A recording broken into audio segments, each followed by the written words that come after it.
പ്രിയപ്പെട്ടവരെ, നമസ്കാരം. 10ാം ക്ലാസ് തുല്യതയുടെ സാമൂഹ്യശാസ്ത്രത്തിലെ അധ്യായം 1 പ്രാചീന ജീവിതമാണ് ഇന്ന് നമ്മൾ ചർച്ച ചെയ്യുന്നത്. നമ്മുടെ പൂർവികരായ ആദിമ മനുഷ്യർ കല്ലുകൊണ്ടുള്ള ഉപകരണങ്ങളും ആയുധങ്ങളുമാണ് ഉപയോഗിച്ചിരുന്നത്.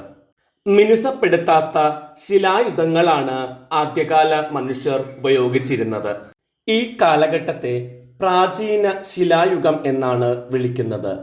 സൂക്ഷ്മ ശിലായുധങ്ങൾ ഉപയോഗിച്ച കാലം മധ്യശിലായുഗം എന്നും മിനുസപ്പെടുത്തിയ ശിലായുധങ്ങൾ ഉപയോഗിച്ച കാലത്തെ നവീന ശിലായുഗം എന്നും അറിയപ്പെടുന്നു. ശിലായുഗങ്ങൾ 3: പ്രാചീന ശിലായുഗം, മധ്യശിലായുഗം, നവീന ശിലായുഗം. ആദ്യ ശിലായുഗത്തിൽ മിനുസപ്പെടുത്താത്ത ശിലായുധങ്ങളാണ് ഉപയോഗിച്ചിരുന്നത്. സൂക്ഷ്മ ശിലായുധങ്ങൾ ഉപയോഗിച്ച കാലഘട്ടമാണ് മധ്യശിലായുഗം.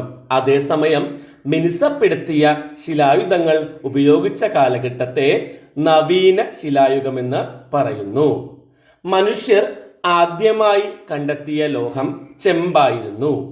പിന്നീട് ചെമ്പിനോടൊപ്പം ഈയം ഉരുക്കിച്ചേർത്ത് കടുപ്പമേറിയ വെങ്കലത്തിലുള്ള ഉപകരണങ്ങളും അവർ ഉപയോഗിച്ചിരുന്നു. തുടർന്നാണ് ഇരുമ്പിൻ്റെ കണ്ടുപിടുത്തം.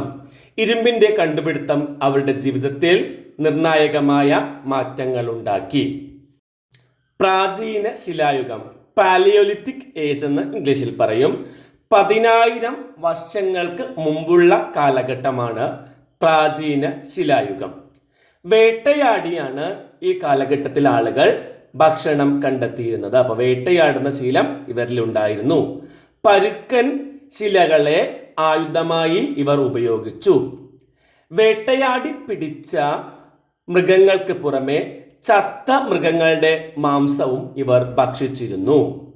പഴങ്ങളുടെയും പച്ചക്കറികളുടെയും ശുദ്ധജല മത്സ്യങ്ങളുടെയും അവശിഷ്ടങ്ങൾ അക്കാലത്തെ ഗുഹകളിൽ നിന്ന് നമുക്ക് ലഭിച്ചിട്ടുണ്ട്. പ്രാചീന ശിലായുഗ മനുഷ്യന്റെ അധിവാസ കേന്ദ്രങ്ങളായിരുന്നു ഗുഹകൾ.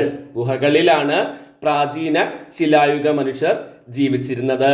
വേട്ടയാടിയാണ് അവർ ഭക്ഷിച്ചിരുന്നത്.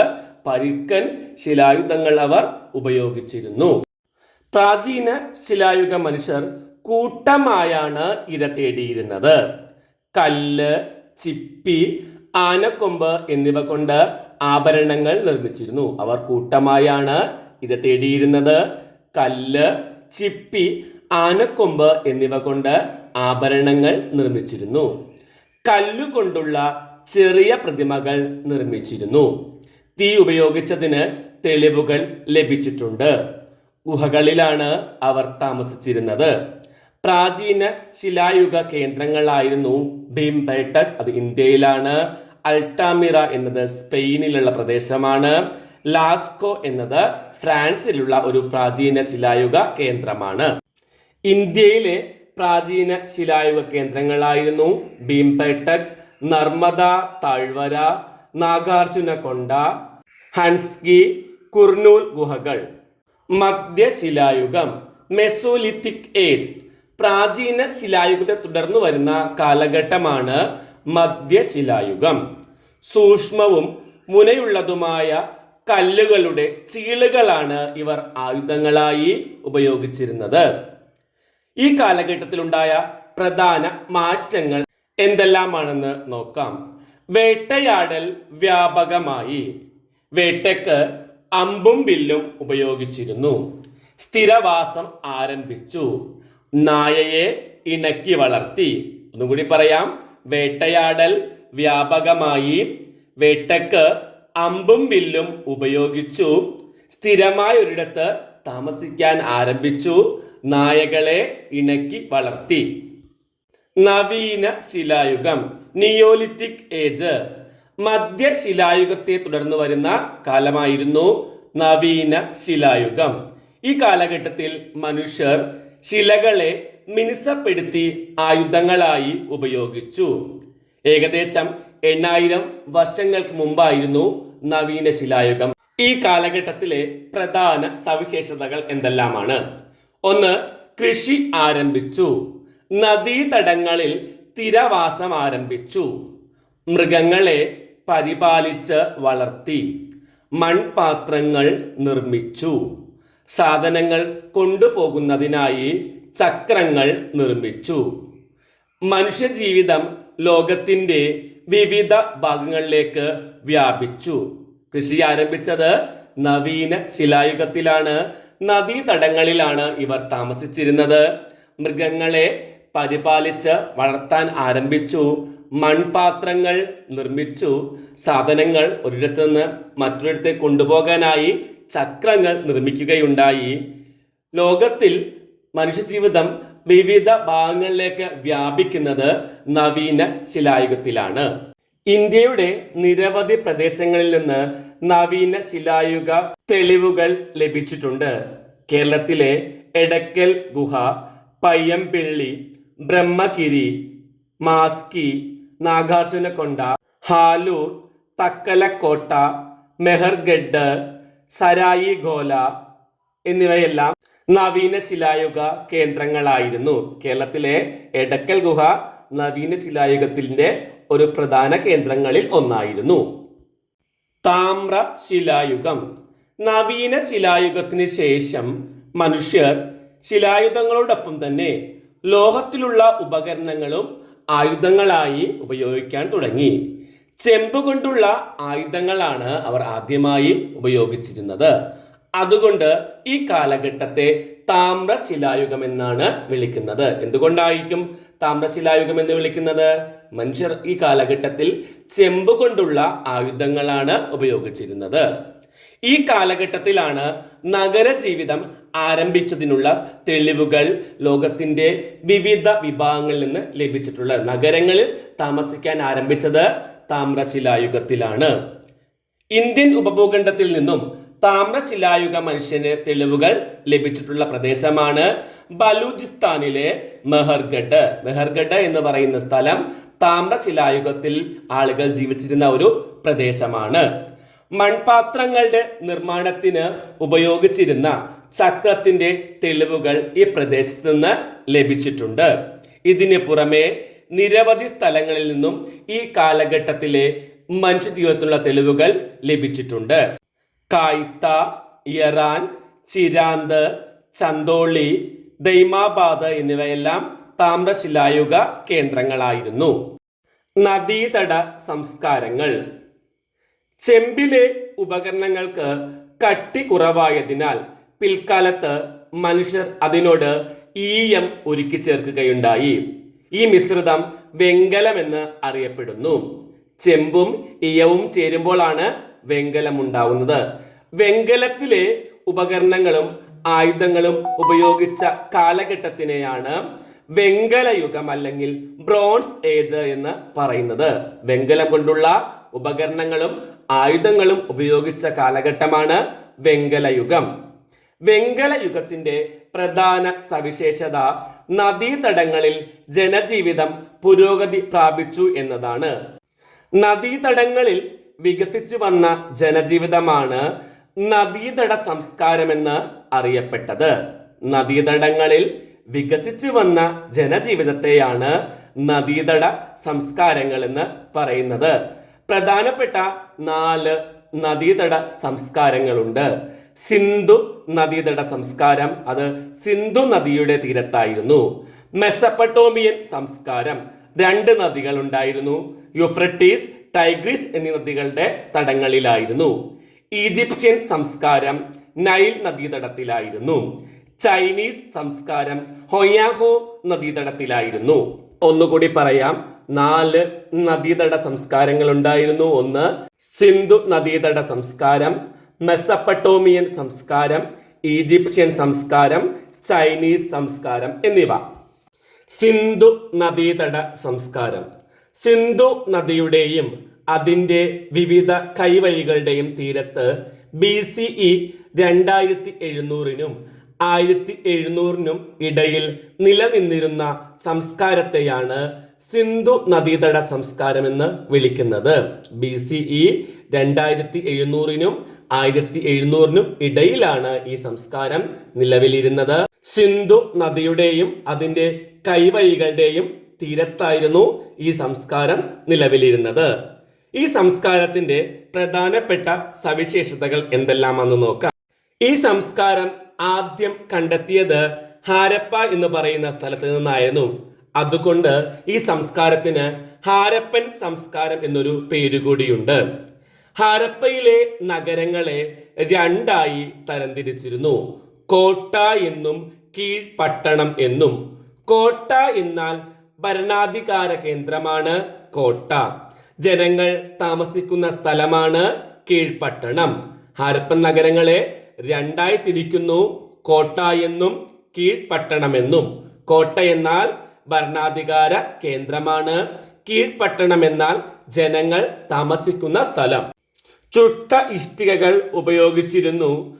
ആസൂത്രിതമായ തെരുവുകൾ നിലനിന്നിരുന്നു. വ്യത്യസ്ത ഘടനയിലുള്ള വീടുകൾ നിർമ്മിച്ചിരുന്നു.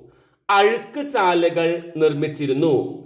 മോഹൻജദാരോയിൽ നിന്ന് ഒരു വലിയ കുളത്തിന്റെ അവശിഷ്ടങ്ങൾ ലഭിച്ചിട്ടുണ്ട്. ചുട്ട ഇഷ്ടികകൾ ഉപയോഗിച്ചിരുന്നു. ആസൂത്രിതമായ തെരുവുകൾ നിലനിന്നിരുന്നു. വ്യത്യസ്ത ഘടനയിലുള്ള വീടുകളാണ് നിർമ്മിച്ചിരുന്നത്. അഴുക്ക് ചാലുകൾ ഉണ്ടായിരുന്നു. മോഹൻജദാരോയിൽ നിന്ന് ഒരു വലിയ കുളത്തിന്റെ, ഗ്രേറ്റ് ബാത്ത് എന്ന് പറയും, അവശിഷ്ടങ്ങൾ ലഭിച്ചിട്ടുണ്ട്. മറ്റ് സവിശേഷതകൾ നോക്കാം. വിവിധതരം ഉൽപ്പന്നങ്ങൾ കൃഷി ചെയ്തിരുന്നു. ധാന്യപ്പുരകൾ ഹാരപ്പയിൽ നിലനിന്നിരുന്നു. ജലസേചനത്തിനായി കനാലുകൾ നിർമ്മിച്ചിരുന്നു. മൃഗപരിപാലനം നിലനിന്നിരുന്നു. ഉൽപ്പന്നങ്ങളുടെ കൈമാറ്റത്തിനായി അളവുകളും തൂക്കങ്ങളും ഉപയോഗിച്ചിരുന്നു. വിദൂര ദേശങ്ങളുമായി കച്ചവട ബന്ധം നിലനിർത്തിയിരുന്നു. വാണിജ്യത്തിന് മുദ്രകൾ ഉപയോഗിച്ചിരുന്നു. മുദ്രകൾ എഴുത്തുവിദ്യയുടെ തെളിവുകളാണ്. മൺപാത്രങ്ങൾ നിർമ്മിച്ചു. കരകൗശല നിർമ്മാണത്തിൽ ഏർപ്പെട്ടു. മാതൃദൈവാരാധന, മൃഗങ്ങളെയും വൃക്ഷങ്ങളെയും ആരാധിക്കൽ എന്നിവയും ഉണ്ടായിരുന്നു. ഈ സംസ്കാരത്തിന്റെ തകർച്ചയുടെ കാരണങ്ങൾ എന്തെല്ലാമെന്ന് നോക്കാം.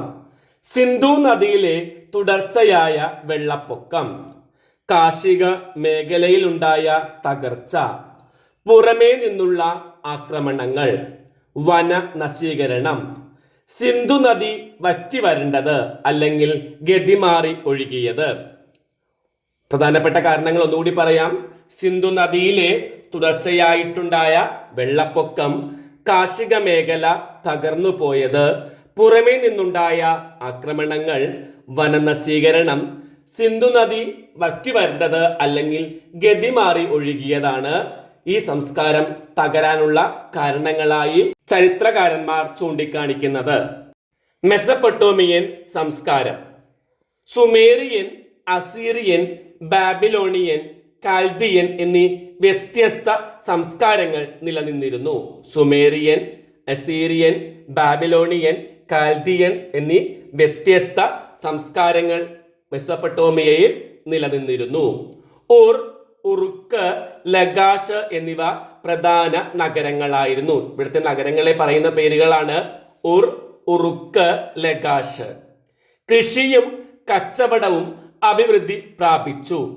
അവരുടെ എഴുത്ത് വിദ്യയാണ് ക്യൂണിഫോം. മെസപ്പൊട്ടോമിയയുടെ എഴുത്ത് ലിപിക്ക് പറയുന്ന പേരാണ് ക്യൂണിഫോം.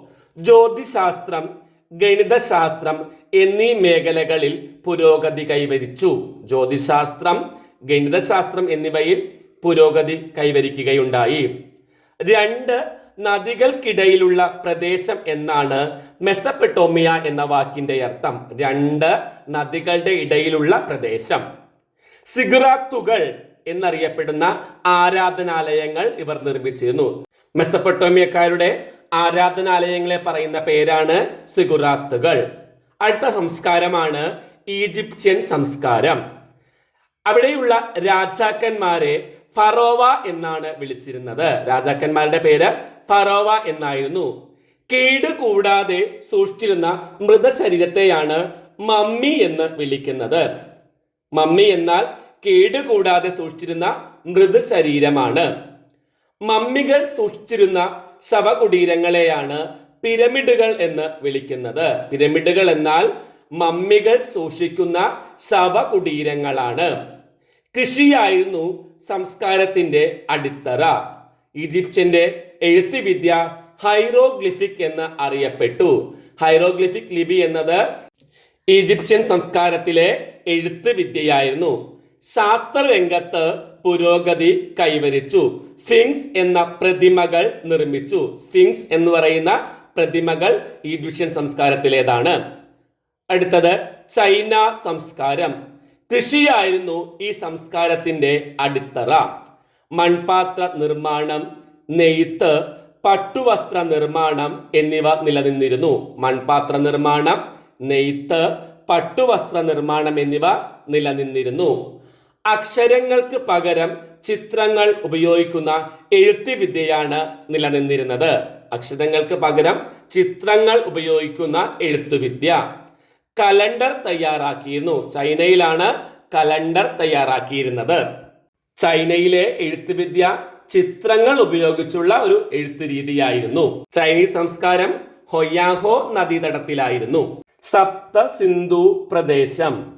സിന്ധുവിന്റെ 5 പോഷക നദികളായ ചലം, ചിനാബ്, രവി, ബിയാസ്, സത്ലജ് എന്നീ നദികൾ ഒഴുകുന്ന പ്രദേശം എന്ന നിലക്കാണ് പഞ്ചാബിന് ആ പേര് ലഭിച്ചത്. ഈ 5 നദികളും സിന്ധു, സരസ്വതി നദികളും ഒഴുകിയിരുന്ന പ്രദേശത്തെയാണ് സപ്ത സിന്ധു പ്രദേശം എന്ന് അറിയപ്പെടുന്നത്. ഈ 5 നദികളും കൂടാതെ സിന്ധു, സരസ്വതി എന്നീ നദികളും ഒഴുകിയിരുന്ന പ്രദേശത്തെയാണ് സപ്ത സിന്ധു പ്രദേശം എന്ന് അറിയപ്പെട്ടത്. ഏകദേശം 3500 വർഷങ്ങൾക്ക് മുമ്പ് ഇന്ത്യയുടെ വടക്ക് പടിഞ്ഞാറുള്ള സപ്ത സിന്ധു പ്രദേശത്തേക്ക് ആര്യന്മാർ എന്നറിയപ്പെട്ട ജനങ്ങൾ വന്നു ചേർന്നു. ഏകദേശം 3500 വർഷങ്ങൾക്ക് മുമ്പാണ് ആര്യന്മാർ സപ്ത സിന്ധു പ്രദേശത്തേക്ക് എത്തിയത്. ഋഗ്വേദത്തിൽ നിന്നാണ് ഇവരുടെ ജീവിതത്തെക്കുറിച്ചുള്ള വിവരങ്ങൾ നമുക്ക് ലഭിച്ചിട്ടുള്ളത്. അതിനാൽ ഈ കാലഘട്ടത്തെ ഋഗ്വേദ കാലം എന്നും അറിയപ്പെടുന്നുണ്ട്. ഋഗ്വേദത്തിൽ നിന്നാണ് ഇവരെക്കുറിച്ചുള്ള തെളിവുകൾ ലഭിച്ചിട്ടുള്ളത്. അതുകൊണ്ട് ഈ കാലഘട്ടത്തെ ഋഗ്വേദ കാലം എന്നാണ് വിളിക്കുന്നത്. അവരുടെ ജീവിതത്തിന്റെ പ്രത്യേകതകൾ എന്തെല്ലാമായിരുന്നു എന്ന് നോക്കാം. ആര്യന്മാർ നിരവധി കുടുംബങ്ങളടങ്ങിയ ഗോത്രങ്ങളായിട്ടാണ് ജീവിച്ചിരുന്നത്. ആര്യന്മാരാകട്ടെ നിരവധി കുടുംബങ്ങളടങ്ങിയ ഗോത്രങ്ങളായി ജീവിച്ചു. ഗോത്ര തലവന്മാരെ സഹായിക്കാനായി വിധാത, സഭ, സമിതി എന്നീ ഗോത്ര സമിതികൾ ഉണ്ടായിരുന്നു. ആ കാലഘട്ടത്തിലെ ഗോത്ര സമിതികളാണ് വിധാത, സഭ, സമിതി എന്നിവ. ഒന്നുകൂടി പറയാം: വിധാത, സഭ, സമിതി എന്നിവ. കൃഷിയും കാലി വളർത്തലുമായിരുന്നു അവരുടെ പ്രധാന തൊഴിൽ. ആ കാലഘട്ടത്തിലെ ഏറ്റവും പ്രധാനപ്പെട്ട തൊഴിൽ എന്ന് പറയുന്നത് കൃഷിയും കന്നുകാലി വളർത്തലുമായിരുന്നു. സമൂഹത്തെ പുരോഹിതന്മാർ, സൈനികർ, സാധാരണ ജനങ്ങൾ എന്നിങ്ങനെ 3ആയി തരംതിരിച്ചു. കാലഘട്ടത്തിലെ ജനങ്ങളെ ഒന്നാമത്തെ ശ്രേണിയിൽ പുരോഹിതന്മാർ, രണ്ടാമത്തേത് സൈനികന്മാർ, 3 സാധാരണ ജനങ്ങൾ എന്നിങ്ങനെ തരംതിരിക്കുകയുണ്ടായി. പ്രകൃതി ശക്തികളെയാണ് ഇവർ ആരാധിച്ചിരുന്നത്. ഇന്നത്തെ ക്ലാസ് നമുക്ക് ഇവിടെ അവസാനിപ്പിക്കാം. മറ്റൊരു ക്ലാസ്സുമായി കാണും വരെ എല്ലാവർക്കും നന്ദി, നമസ്കാരം. ക്ലാസ് ഇഷ്ടമായിട്ടുണ്ടെങ്കിൽ ചാനൽ സബ്സ്ക്രൈബ് ചെയ്യുമല്ലോ. ലൈക്കും ഷെയറും കമൻറ്റും എല്ലാം തരുമെന്ന പ്രതീക്ഷയോടെ ഒരിക്കൽ കൂടി നന്ദി, നമസ്കാരം.